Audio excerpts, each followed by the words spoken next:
Chapter 2 of The Science of Being Great. Heredity and Opportunity. You are not barred from attaining greatness by heredity.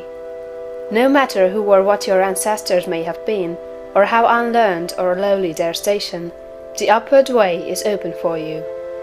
There is no such thing as inheriting a fixed mental position.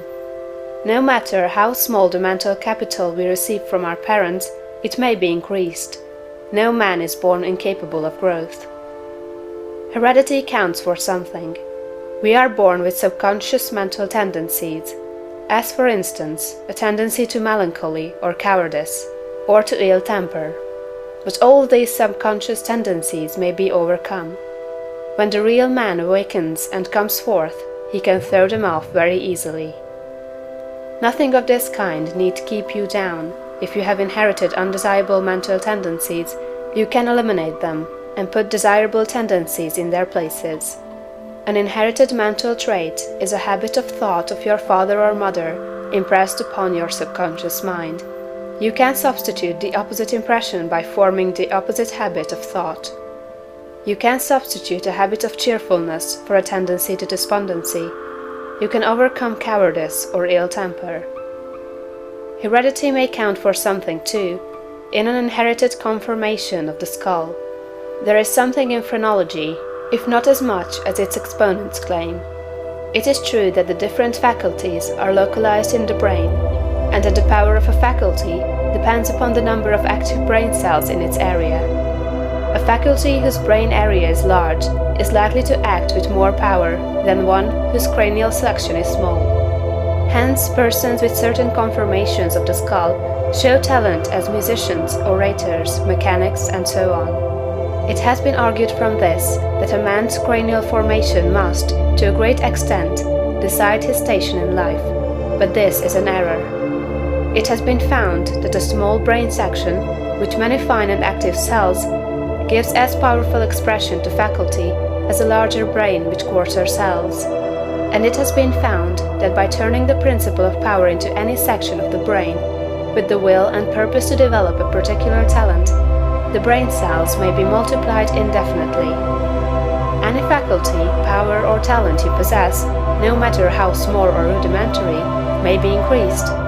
You can multiply the brain cells in this particular area until it acts as powerfully as you wish. It is true that you can act most easily through those faculties that are now most largely developed. You can do, with the least effort, the things which come naturally, but it is also true that if you make the necessary effort, you can develop any talent. You can do what you desire to do and become what you want to be. When you fix upon some ideal and proceed as hereinafter directed, all the power of your being is turned into the faculties required in the realization of that ideal. More blood and nerve force go to the corresponding sections of the brain, and the cells are quickened, increased, and multiplied in number. The proper use of the mind of man will build a brain capable of doing what the mind wants to do. The brain does not make the man makes the brain. Your place in life is not fixed by heredity, nor are you condemned to the lower levels by circumstances or lack of opportunity. The principle of power in man is sufficient for all the requirements of his soul.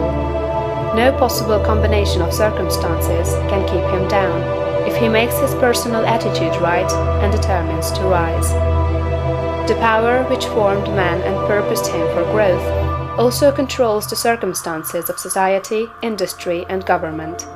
And this power is never divided against itself. The power which is in you is in the things around you, and when you begin to move forward, the things will arrange themselves for your advantage, as described in later chapters of this book. Man was formed for growth, and all things external were designed to promote his growth. No sooner does a man awaken his soul and enter on the advancing way, than he finds that not only is God for him, but nature, society, and his fellow men are for him also, and all things work together for his good if he obeys the law. Poverty is no bar to greatness, for poverty can always be removed. Martin Luther, as a child, sang in the streets for bread. Linnaeus, the naturalist, had only $40 with which to educate himself.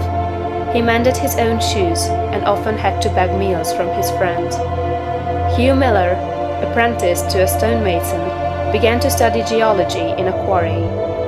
George Stephenson, inventor of the locomotive engine and one of the greatest of civil engineers, was a coal miner working in a mine when he awakened and began to think. James Watt was a sickly child and was not strong enough to be sent to school. Abraham Lincoln was a poor boy. In each of these cases, we see a principle of power in the man that lifts him above all opposition and adversity.